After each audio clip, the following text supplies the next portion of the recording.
Creo que algo súper especial para cada uno de nosotros, ya que lo podemos manifestar a través de hablar y discutir un tema determinado. Y lo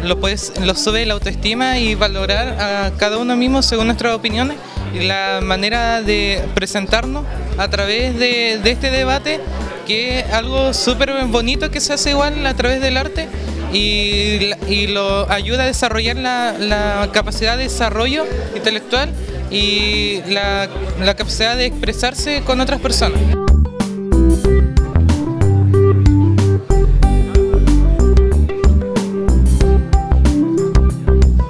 Y esta es nuestra ya quinta versión que estamos trabajando con el municipio de Puerto Montt, aparte de otras actividades que hacemos en conjunto con el municipio. Y para nosotros es muy importante darle este espacio a los jóvenes de cuartos medios,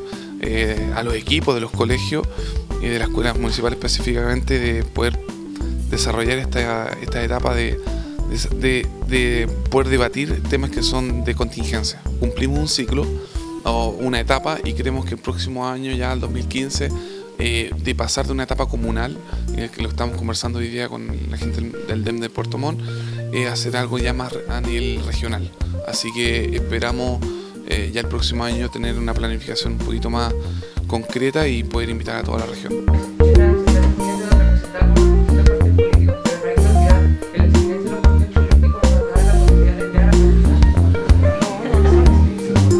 Me parece realmente una oportunidad valiosa.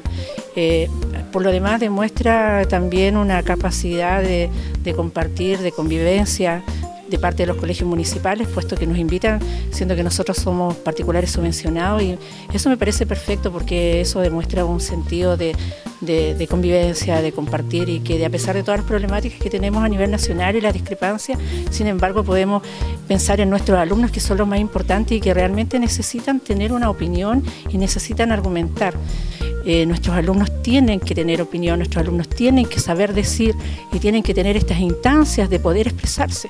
porque la expresión no está solamente en las calles a través de las marchas, que obviamente tienen una gran importancia a nivel social, sino que también a través de estos espacios de conversación y de compartir entre ellos, que a mí me parece formidable.